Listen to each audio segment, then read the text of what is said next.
নমস্কার। আজ আমি আপনাদের যে কবিতাটা শোনাবো সেটি সুকুমার রায়ের লেখা ন্যাড়া বেলতলায় যায় কবার। তাহলে চলুন শুরু করি। রোদে রাঙা ইটের পাঁজা, তার উপরে বসলো রাজা। ঠোঙা ভরা বাদাম ভাজা খাচ্ছে কিন্তু গিলছে না। গায়ে একটা গরম জামা, পুড়ে পিঠ হচ্ছে ঝামা। রাজা বলে বৃষ্টি নামা, লইন্ডে কিছু মিলছে না। থাকে সারা দুপুর ধরে বসে বসে চুপটি করে, হাঁড়িপানা মুখটি করে আঁকড়ে ধরে স্লেটটুকু।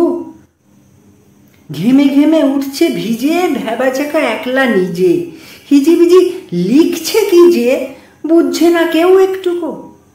ঝাঁঝা রোদ আকাশ ফুঁড়ে, মাথাটার ঝাঁঝেরা ফুঁড়ে, মগজেতে নাচছে ঘুরে রক্তগুলো ঝনঝন। ঠাটা পড়া দুপুর দিনে রাজা বলে আর বাঁচি নে, এই ছুটে আন বরফ কিনে, করছে কেমন গা ছনছন।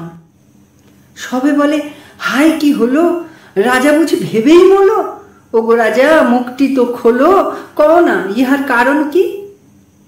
রাঙা মুখ পানছে যেন তেলে বাজা আমসি হেন। রাজা এত ঘামছো কেন, শুনতে মোদের বারণ কি? রাজা বলে কেই বা শোনে যে কথাটা ঘুরছে মনে, মগজের নানান কোণে আনছি টেনে বাইরে তাই। সে কথাটা বলছি শোনো, যতই ভাবো যতই গোনো, নাহি তার জবাব কোনো, কুল কিনারা নাই রেহাই। লেখা আছে পুঁতির পাতে, ন্যাড়া যায় বেলতলাতে। নাহি কোনো ছন্দ তাতে, কিন্তু প্রশ্ন কবার যায়। এ কথাটা একদিনেও পারেনি কি বুঝতে কেউ? লেখনি কেউ পুস্তকেও দিচ্ছে না কেউ জবাব তাই। লাখবার যায় যদি সে, যাওয়া তার ঠেকায় কিসে?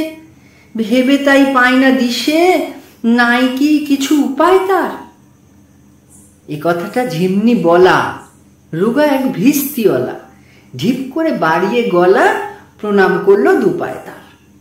হেসে বলে আগে এসে কি, এতে আর গোল হবে কি? ন্যাড়াকে তো নিত্য দেখি আপন চোখে পরিষ্কার। আমাদের বেলতলাতে ন্যাড়া সেটা খেলতে আসে, হরে ধরে হয়তো মাসে এমনি দিন পক্ষে 25 বার। নমস্কার।